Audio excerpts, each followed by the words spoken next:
Question directe avec Olivier Weber, écrivain, voyageur et grand reporter. Votre dernier livre, Olivier Weber, Naissance d'une nation européenne, c'est aux éditions de l'Aube. Bonsoir à vous, merci d'être là. Pourquoi Bonsoir. Zelensky a-t-il fait cette déclaration sur l'organisation d'une élection en Ukraine? Est-il sous pression de Trump? Oui, bien sûr, d'une part, il est sous pression. Deuxièmement, il n'a pas tellement le choix, hein, vu évidemment ce qui se passe au niveau diplomatique, cette offensive américaine qui cornérise, qui met évidemment l'Ukraine dans un coin. Et en plus, Trump qui accuse les Européens de faiblesse. Zelensky n'a pas tellement le choix. En même temps, il cherche à gagner du temps, en fait. On sait très bien que du côté ukrainien qu'il faut passer l'hiver. Militairement, c'est très important d'attendre au moins 3 mois, on va dire, jusqu'au mois de mars ou avril, pour sortir de l'ornière, vu évidemment les pertes infligées à l'armée russe. L'armée russe, on le sait à l'avance, dans le Donbass et dans d'autres secteurs, mais très péniblement, avec un coût quand même exorbitant. On parle à peu près, ça dépend des mois, et c'est corroboré par les Américains, de 25 à 30 000 pertes par mois, donc du côté russe, donc morts et blessés, ce qui est énorme, et tout cela pour gagner quelquefois quelques centaines de mètres par semaine. Donc Zelensky sait qu'il peut et doit gagner du temps par rapport à la géographie, évidemment, mais aussi par rapport à la diplomatie. Et évidemment, cette manière de dire, bah, finalement, je peux organiser les élections à condition, et c'est là où c'est très important, que, évidemment, la sécurité soit garantie. Évidemment, donc ça renvoie donc non seulement au partenariat avec les Européens, mais aussi à la protection éventuelle américaine. Mais vous croyez à une organisation d'élections en Ukraine alors que la loi martiale interdit l'organisation d'un scrutin?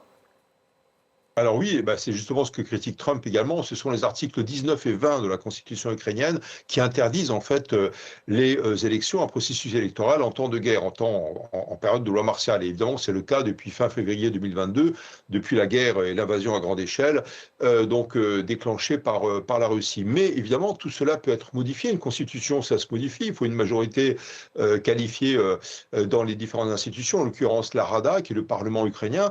Et c'est ce qu'a dit effectivement Zelensky. A dit, je vais consulter, on va demander aux parlementaires de se réunir. Donc là aussi, quand il parle de 60 à 90 jours, c'est d'abord une question politique, enfin au niveau de la Constitution, donc une question juridico-politique, on va dire, et puis évidemment une question logistique. Comment organiser évidemment des élections avec des urnes, des isoloirs, des campagnes électorales dignes de ce nom en temps de guerre. Évidemment, on pense aussi et surtout du côté ukrainien, non seulement à la protection des citoyens qui auraient voté, c'est un euphémisme, mais aussi au fait qu'il y a cette guerre hybride qui sévit non seulement en Ukraine, mais ailleurs de la part de la Russie, donc des fake news et des ingérences russes qui pourraient évidemment modifier le choix des électeurs ukrainiens. Et lorsqu'il dit à condition que les alliés garantissent la sécurité de l'Ukraine, serait-il prêt à le faire, ces alliés, dont la France, bien sûr, la Grande-Bretagne, enfin tous ces alliés de l'Ukraine, est-ce qu'ils seraient prêts à garantir la sécurité de l'Ukraine en pleine guerre pour une organisation de ces élections?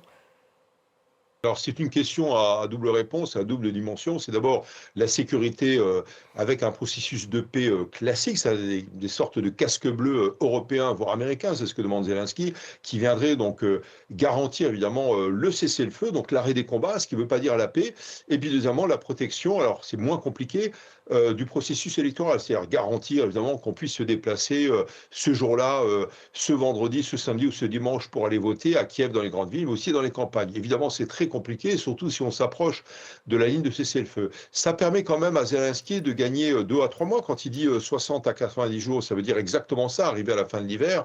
Mais évidemment, ça pose d'énormes problèmes, en fait, on va dire, au niveau de la réponse des alliés, en l'occurrence les Européens, et bien sûr les Américains, qui sont appelés à garantir. Ce n'est pas sûr, évidemment, que Trump accepte d'envoyer soit des émissaires, soit des casques bleus, soit des observateurs, on va dire, pour observer le bon déroulé de ces élections.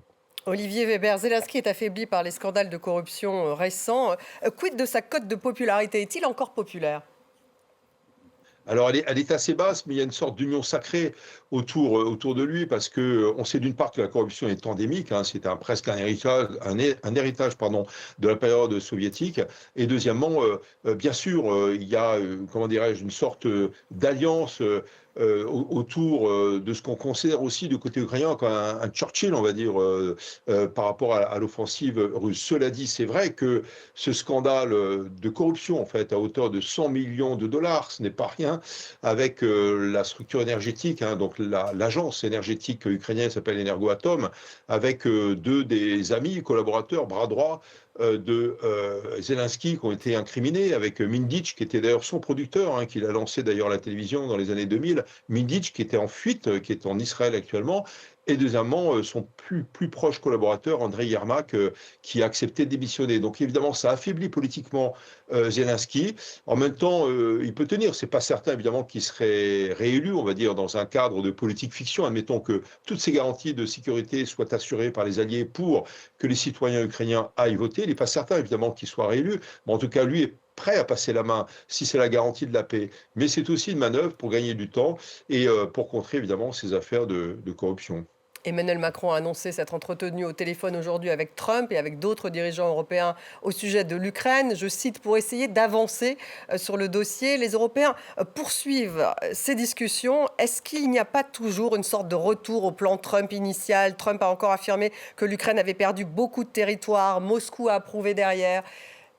Est-ce vain ou pas ce que font les Européens?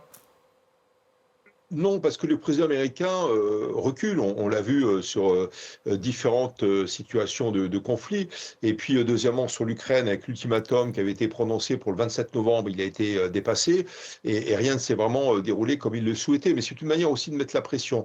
Donc, les Européens savent qu'il y a une sorte de diplomatie, de politique du yo-yo, hein, donc évidemment de la part de Trump. Zelensky le sait également, que la posture de Trump sera peut-être un peu plus favorable à l'Ukraine dans quelques jours, dans quelques semaines. Là, pour l'instant, c'est vrai que le fameux plan de 28 points américains, qui n'est plus de 28 points, est totalement aligné, ou grosso modo en grande partie aligné sur la position russe, qui surprend évidemment le monde entier, mais il peut y avoir des contre-propositions. Zelensky lui-même a dit que finalement c'est un plan en 3 parties, une vingtaine de points qui correspondent à peu près aux gros points, on va dire, annoncés par les Américains, et puis une autre partie qui est intéressante, qui grosso modo correspondrait aux réparations, c'est-à-dire aux dommages de guerre, vous savez, donc en fait que la Russie soit encline à payer, enfin même forcé à payer, si le plan de paix était accepté, à payer les dommages de guerre. Donc évidemment, on en est à des centaines de milliards de dollars de coûts, enfin de pertes de dommages du côté ukrainien, et c'est totalement inacceptable. Et c'est du point de vue russe, quand on connaît évidemment la mentalité de Poutine et de la Russie. Et là, c'est une position de rapport de force que met en avant Poutine, en même temps d'introduire ces nouvelles parties, on va dire, dans un plan de paix qui peut être discuté dans un triangle avec 3 positions. Donc la position ukrainienne, les Européens, les Américains, donc Trump en l'occurrence, ça permet là aussi de gagner du temps. Et ça veut dire aussi qu'il faut mettre le pied dans la porte, hein, c'est ce que fait Zelensky, pour ne pas bloquer le président américain et de se permettre en fait de poursuivre aussi un processus de paix, en tout cas de discussion, de négociation, et ne pas acquiescer à tout ce que propose, tout ce que dit, tout ce que met en avant le président Poutine. Merci Olivier Weber, merci beaucoup d'avoir été avec nous ce soir, écrivain voyageur, Naissance d'une nation européenne, c'est votre dernier livre, merci d'avoir été là. C'est pas tout à fait le dernier, mais c'est pas grave, voilà, c'est presque le dernier. C'est presque le dernier. Il a un rapport avec le sujet en tout cas, merci. Bientôt, bien sûr. Et on continue justement sur l'Ukraine avec cette aide militaire à l'Ukraine qui pourrait atteindre son plus bas niveau en 2025 selon l'Institut de recherche allemand Kiel Institute. Les Européens en fournissent désormais l'essentiel. Ils ne parviennent plus à compenser l'arrêt de l'aide américaine. On fait un point en image avec Léo Péchard. C'est un rapport embarrassant pour les Européens. Selon la Kiel Institute, ces derniers n'arrivent plus à compenser l'aide américaine destinée à Kiev, arrêtée en début d'année. Elle représentait plus de la moitié du soutien global. Conséquence, l'aide militaire pourrait atteindre son plus bas niveau en 2025. Alors que les allocations annuelles s'élevaient en moyenne à 41 milliards 600 millions d'euros entre 2022 et 2024, seuls 32 milliards 500 millions d'euros ont été alloués à ce jour en 2025. Pour atteindre les niveaux antérieurs, il faudrait allouer 9 milliards 100 millions d'euros supplémentaires d'ici la fin de l'année, ce qui impliquerait un rythme d'allocation mensuelle plus de 2 fois supérieur à celui des derniers mois. Si le soutien global diminue, son évolution varie selon les pays européens. La France, l'Allemagne et le Royaume-Uni ont doublé voire triplé leur contribution cette année. À l'opposé, l'Italie a diminué son aide de 15% par rapport à la période 2022-2024. L'Espagne, quant à elle, l'a totalement arrêtée. La Commission européenne voudrait ponctionner dans les quelques 200 milliards d'euros d'avoirs russes gelés dans l'Union européenne afin de financer un prêt à l'Ukraine. Objectif, débloquer un premier montant de 90 milliards d'euros lors d'un sommet prévu le 18 décembre à Bruxelles. Un projet complexe qui suscite l'opposition de la Belgique, qui redoute des représailles de la part de la Russie. Merci d'avoir suivi. Restez avec nous. On se retrouve après une courte pause. On va parler économie. L'Inde qui voudrait devenir un hub technologique. 19h10, le débat consacré à l'interdiction aux ados des réseaux sociaux. Ça se passe en Australie. Est-ce que d'autres pays comme la France, comme l'Union, même l'ensemble de l'Union européenne pourraient lui emboîter le pas? Ça sera à 19h10.